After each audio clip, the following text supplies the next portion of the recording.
नमस्कार, मैं निधि श्रीवास्तव। मैं गवर्नमेंट ITI बासी डिस्ट्रिक्ट बांदा में इलेक्ट्रीशियन ट्रेड की टीचर हूँ और मैं आपको आज की क्लास में एम्प्लॉयबिलिटी पढ़ाने वाली हूँ। एम्प्लॉयबिलिटी की मेरी जितनी भी क्लासेस हैं वो सभी ट्रेड के छात्रों के लिए हैं। यदि आपने ITI में एडमिशन लिया है, आपकी चाहे कोई सी भी ट्रेड हो, आपको एम्प्लॉयबिलिटी स्किल्स नाम का सब्जेक्ट पढ़ना है, तो उसी से संबंधित मेरी आज की क्लास है। और इससे पहले मैं 3 क्लासेस ले चुकी हूँ। आज की मेरी जो क्लास है क्लास नंबर 4 है।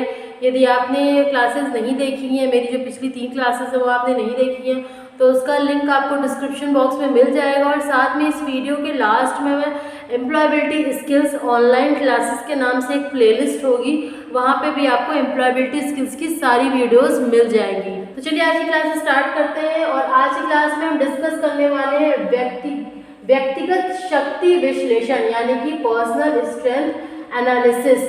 तो इससे पहले की जो मेरी 3 क्लासेस थी उसमें मैंने आपको बहुत से इम्पॉर्टेंट चीज़ें बताई थी कि कोई भी अगर एम्प्लॉय होता है या कोई भी एम्प्लॉयर होता है तो उसके अंदर कौन कौन से गुण होने चाहिए, उसे अपनी कंपनी में कैसा एटमॉस्फेयर अपने एम्प्लॉयज़ को देना चाहिए, ये सभी चीज़ें मैंने आपको अच्छे से एक्सप्लेन की थी। तो बहुत ही इंपॉर्टेंट है, वो सारे वीडियोज़ भी आप देख लीजिएगा। फिलहाल आज का जो टॉपिक है ये बहुत ही इम्पॉर्टेंट है, ना सिर्फ आपके जॉब मतलब आप जब एम्प्लॉय कहीं बनेंगे उसके पॉइंट ऑफ व्यू से, या आप अपना जो बिजनेस स्टार्ट करेंगे उसके पॉइंट ऑफ व्यू से, बल्कि इससे टॉपिक से क्वेश्चन NCVT एग्जाम्स में भी पूछे जाते हैं। तो आज की जो ये क्लास है ये आपके NCVT एग्ज़ाम यानी जो आपके ITI के एग्ज़ाम होंगे उसके पॉइंट ऑफ व्यू से भी बहुत ही इम्पॉर्टेंट क्लास है। इससे ऑब्जेक्टिव क्वेश्चंस आते हैं और साथ में ही ये जो टॉपिक है वो आपके एम्प्लॉय या एम्प्लॉयर की जो पॉइंट ऑफ व्यू से भी बहुत ही ज़्यादा इम्पॉर्टेंट क्लास है। तो पर्सनल स्ट्रेंथ एनालिसिस या व्यक्तिगत शक्ति विश्लेषण मतलब आपको अपने आप को पहचानना है, आपको अपने अंदर की शक्तियों को, अपने अंदर की कमियों को, या आपके अंदर क्या क्या क्वालिटीज़ हैं इसे पहचानना है, अपने आप का विश्लेषण करना है, ये चीज़ें इसमें पढ़नी है।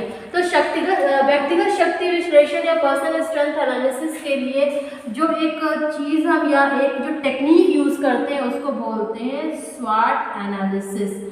स्वॉट एनालिसिस बहुत ही इंपॉर्टेंट है, इससे ऑब्जेक्टिव क्वेश्चन डायरेक्ट पूछे जाते हैं। इसमें हर एक जो वर्ड है उसका एक मतलब है। एस का क्या मतलब है? एस का मतलब है स्ट्रेंथ। स्ट्रेंथ मतलब आपके अंदर क्या क्या खूबियां हैं। स्ट्रेंथ का मतलब आपके अंदर क्या क्या खूबियां हैं, क्या क्या क्वालिटीज हैं, गुड क्वालिटीज कौन कौन सी हैं। डब्ल्यू का मतलब है वीकनेस। वीकनेस का क्या मतलब होता है? आपके अंदर क्या क्या कमियां हैं, कौन कौन से अवगुण है, ये आते हैं वीकनेस के अंतर्गत। ओ का मतलब क्या है? ओ का मतलब है अपॉर्चुनिटीज। अपॉर्चुनिटीज मतलब कौन कौन से अवसर अवेलेबल है, कौन कौन से अवसर आपके पास उपलब्ध है। और टी का मतलब क्या होता है? टी का मतलब होता है थ्रेट्स। थ्रेट्स मतलब कौन कौन सी आपको कठिनाइयों का सामना करना पड़ सकता है, ये सभी चीज़ें थर्ड थ्रेड्स में आएंगी। तो ये देखिए बहुत ही इंपॉर्टेंट है, क्योंकि ऑब्जेक्टिव क्वेश्चन कैसे इसमें पूछा जाता है कि स्वॉट एनालिसिस में एस का मतलब क्या होता है। तो एस का मतलब क्या होता है? स्ट्रेंथ होता है, ऐसे पूछा जाता है। स्वॉट एनालिसिस में डब्ल्यू का मतलब क्या होता है? डब्ल्यू का मतलब होता है वीकनेस। स्वॉट एनालिसिस में ओ का क्या मतलब होता है? ओ का मतलब होता है अपॉर्चुनिटी। स्वॉट एनालिसिस में टी का क्या मतलब होता है? टी का मतलब होता है थ्रेट्स। तो स्वॉट एनालिसिस ये एक टेक्निक है पर्सनल स्ट्रेंथ एनालिसिस की। स्वॉट एनालिसिस क्या होता है? स्वॉट एनालिसिस एक टेक्निक है, एक तरीका है। किस चीज़ का तरीका है? पर्सनल स्ट्रेंथ एनालिसिस का या व्यक्तिगत शक्ति विश्लेषण का ये तरीका है। स्वॉट एनालिसिस क्यों ज़रूरी होता है? देखिए, जब आप किसी भी कंपनी में जॉब करने जाते हैं, ठीक है, या फिर आपने कोई भी बिजनेस स्टार्ट किया, तो बिजनेस आप कौन सा अच्छा कर सकते हैं। मैं टीचर हूँ, मैं क्यों टीचर हूँ? क्योंकि मुझे ऐसा लगता है कि मैं पढ़ा सकती हूँ, इसलिए मैं टीचर हूँ। बहुत से बच्चे होते हैं आपके पास, बहुत से बिजनेस की अपॉर्चुनिटीज़ अवेलेबल है। आप किराने की शॉप खोल सकते हैं, आप इलेक्ट्रीशियन की शॉप खोल सकते हैं, आप क्या कर सकते हैं, आप मार्केटिंग कर सकते हैं, फिर आप अपना कोचिंग इंस्टीट्यूट खोल सकते हैं। बहुत सी अपॉर्चुनिटी अवेलेबल है। आप क्या कर सकते हैं, आप जो पेन होता है उसकी मैन्युफैक्चरिंग का काम शुरू कर सकते हैं, आप प्रिंटिंग प्रेस खोल सकते हैं, आप कैफ़े खोल सकते हैं, फ़ोटोकॉपी की दुकान खोल सकते हैं, बहुत कुछ खोल सकते हैं। बहुत सी अपॉर्चुनिटी अवेलेबल है मार्केट में। लेकिन आप क्या कर सकते हैं, ये आपको पहचानना ज़रूरी है। आप क्या कर सकते हैं, जो चीज़ आपको आती है या फिर जो चीज़ आप जिस चीज़ में इंटरेस्टेड हैं, आपको जो चीज़ अच्छी लगती है, आप दो चीज़ें कर सकते हैं। या तो आपको जो चीज़ बहुत अच्छे से आती है, पहले से आप बहुत उसमें एक्सीलेंट वर्क जानते हैं, या आपको उस चीज़ में इंटरेस्ट है। अगर आपको कोई चीज़ नहीं आती है लेकिन आपको उसमें इंटरेस्ट है, तो आप उस चीज़ को सीख सकते हैं। और आपको अगर कोई चीज़ आती है तो बहुत ही अच्छी बात है, आप तो उसमें बेस्ट हो। तो दो चीज़ें ही आप कर सकते हैं, या तो आपको उसमें इंटरेस्ट होना चाहिए या फिर आपको वो चीज़ बहुत अच्छे से आती है, वो चीज़ आप कर सकते हैं। तो बहुत से मार्केट में जो अवेलेबिलिटी है उसमें से आप वही बिज़नेस अच्छा कर सकते हैं। आप उसी बिज़नेस को आगे तक लेके जा सकते हैं, एक बड़े बिज़नेस में, बड़े व्यापार में कन्वर्ट कर सकते हैं। अगर जिस चीज़ में आपको इंटरेस्ट है, जो भी स्किल आपके अंदर है, उसी को आप कर सकते हैं। तो यही सारी चीज़ें आपको पहचानना है अपने अंदर, आप क्या चीज़ अच्छी कर सकते हैं। जो चीज़ आप अच्छी कर सकते हैं वो आपकी स्ट्रेंथ में आ गया, वो आपके अंदर की खूबियाँ हैं, जो चीज़ आपकी अच्छे से आता है। वीकनेस क्या होता है, वीकनेस यानी आपके अंदर जो भी कमियाँ हैं, जो चीज़ें आपको अच्छे से नहीं आती, या किसी चीज़ से यदि आपको डर लगता है तो आपकी वो कमियां हैं, वो आपकी वीकनेस में आ गया। यदि आप अपनी कोई बिजनेस स्टार्ट करना चाहेंगे तो आपको अपनी वीकनेस को भी पहचानना पड़ेगा कि आपके अंदर क्या कमियां हैं। अपॉर्चुनिटीज़ जैसे मैंने आपको बताया कि मार्केट में क्या क्या अपॉर्चुनिटीज़, क्या क्या अवसर उपलब्ध है, उन चीज़ों को आपको पहचानना होगा। फिर थ्रेड्स मतलब क्या क्या कठिनाइयाँ, फिर क्या क्या कॉम्पिटिटर्स हैं, ये भी आपको पहचानना होगा। तो शॉर्ट एनालिसिस एक बहुत ही अच्छी एनालिसिस की टेक्निक है। यदि आप अपना खुद का कोई व्यवसाय शुरू करना चाहते हैं तो आप इसके द्वारा, इन 4 वर्ड्स के द्वारा अपने अंदर की स्ट्रेंथ, वीकनेस, अपॉर्चुनिटीज़ और थ्रेड्स को पहचान करके आप एक बहुत ही अच्छे व्यापारी बन सकते हैं। देखिए, कमी होना एक बुरी बात नहीं होती है, लेकिन अपनी कमी को पहचान करके और उसमें इम्प्रूवमेंट करना, ये बहुत इम्पॉर्टेंट होता है। यही चीज़ें मैंने आपको फर्स्ट क्लास में पढ़ाई थी। सेल्फ इम्प्रूवमेंट एक बहुत ही अच्छी बिहेवियर स्किल है जो आपके अंदर होनी चाहिए, जो आपकी वीकनेस को कम करेंगी और आपके स्ट्रेंथ को बढ़ाएंगी। तो इसके लिए एग्जाम्पल हम एग्जाम्पल के माध्यम से हम इसे समझेंगे। मान लीजिए कि आपको अपनी खुद की आप ये जानते हो कि आप बहुत अच्छे से स्टूडेंट्स को कोचिंग क्लासेस प्रोवाइड कर सकते हैं, आपके अंदर की ये स्ट्रेंथ है, ये आपने समझ लिया। स्वॉट एनालिसिस से सबसे पहले हमें क्या है, अपने स्ट्रेंथ को पहचानना है।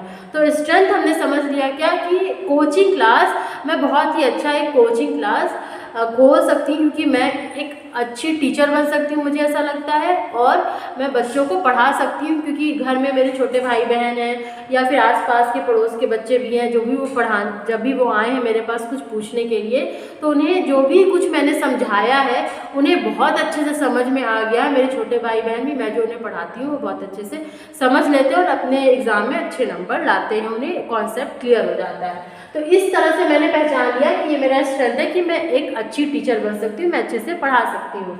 लेकिन वीकनेस को भी पहचानना पड़ेगा। वीकनेस क्या है, ऐसा हो सकता है कि जब 1-2 बच्चे बैठे हुए हैं तो पढ़ाने में दिक्कत नहीं हो रही है, लेकिन जब आपको क्लास में खड़े होकर के पढ़ाना है, लोगों को समझानी है अपनी बात, और आपके सामने 50 बच्चे बैठे हैं तो आप शायद थोड़ा नर्वस फील करते हैं, ये आपके अंदर की वीकनेस है। बहुत से जो लोग होते हैं या बहुत से स्टूडेंट्स होते हैं, उन्हें चीज़ें आती हैं, समझ में भी आती हैं, लेकिन अगर उन्हें बोल दिया जाए क्लास में कि तुम क्लास में खड़े होकर के और अपने फ्रेंड्स के सामने 10-15 बच्चे बैठे हो क्लास में, इस चीज़ को एक्सप्लेन करो, तो वो चीज़ उन्हें बहुत अच्छे से आती है, फिर भी वो नहीं एक्सप्लेन कर पाते, वो नर्वस हो जाते हैं, हकलाने लग जाते हैं, या फिर अच्छे से नहीं बता पाते, या उन्हें जितना नॉलेज होता है उतना वो नहीं डिलीवर कर पाते हैं। तो ये वीकनेस भी आपको पहचानना है कि आपके अंदर क्या वीकनेस है। ऐसा तो नहीं है कि आपको बहुत ज़्यादा लोगों को देखकर थोड़ा सा घबराहट होता है, जो भी ये वीकनेस हो सकती है। स्ट्रेंथ को पहचान लिया, अपने वीकनेस को पहचान लिया, अब अपने वीकनेस को इम्प्रूव करना होगा आपको कि नहीं, ये जो फियर है मेरे अंदर बहुत से लोगों के बीच में बोलने का, इससे मुझे दूर करना है। फिर अपॉर्चुनिटीज़ क्या क्या हो सकती हैं कि आप कहाँ पे कोचिंग इंस्टीट्यूट ओपन करें कि ज़्यादा से ज़्यादा बच्चे आपके पास अवेलेबल हो। जैसे मान लीजिए कि मैं किसी गांव में अगर रहती हूँ, तो अगर गांव में रहती हूँ तो मुझे वहाँ पे उतनी कोचिंग नहीं मिल सकती है, लेकिन अगर आप किसी टाउनशिप में चले जाते हैं, किसी कस्बे में जाके अपना कोचिंग खोल लेते हैं, तो आपको वहाँ पर ज़्यादा अपॉर्चुनिटीज़ मिलेंगी, ज़्यादा बच्चे आपके पास कोचिंग पढ़ने के लिए आएंगे।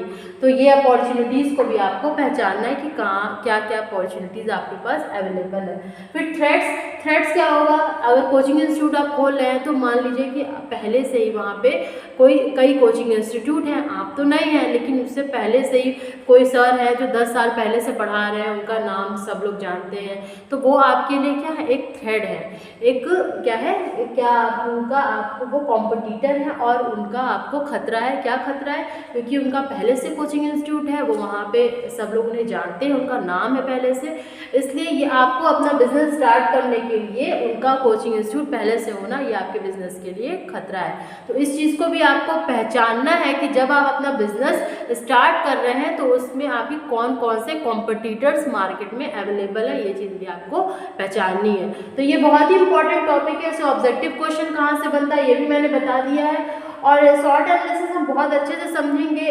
फिलहाल मैंने आपको मैक्सिमम जितना पॉसिबल हो सका है वो मैंने आपको बता दिया है इस क्लास से। फिर भी कुछ क्वेश्चंस पूछने होते हैं खुद से, खुद की स्ट्रेंथ, वीकनेस, अपॉर्चुनिटीज़ और थ्रेट्स को पहचानने के लिए। वो कौन कौन से क्वेश्चन होते हैं वो मैं आपको नेक्स्ट क्लास में एक्सप्लेन करूँगी।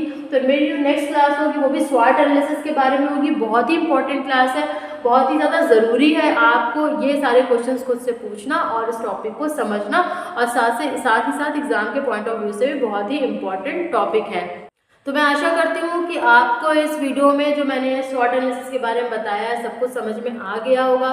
फिर भी यदि आपको कोई प्रॉब्लम होती है, कोई कन्फ्यूज़न होती है, तो आप कमेंट सेक्शन में कमेंट कर सकते हैं। और साथ में ही क्योंकि एम्प्लॉयबिलिटी स्किल्स की क्लास चल रही है और मैंने आपको पहले से ही बताया है कि यदि आप किसी से अच्छा काम करवाना चाहते हैं तो आपको उन्हें मोटिवेट करना होता है। तो आप हमें कैसे मोटिवेट कर सकते हैं? लाइक करके, अच्छे कमेंट करके, साथ में मेरी वीडियोस को, या फिर सर जो भी क्लासेस लेते हैं वो भी आपके लिए बहुत मेहनत करते हैं, उन सभी वीडियोस को अपने फ्रेंड्स के साथ शेयर करके आप हमें मोटिवेट कर सकते हैं। तो मैं आशा करती हूँ कि आप इतनी हेल्प ज़रूर हमारी करेंगे। मिलते हैं नेक्स्ट क्लास में, क्लास नंबर 5 के साथ। आज के लिए बस इतना ही, धन्यवाद।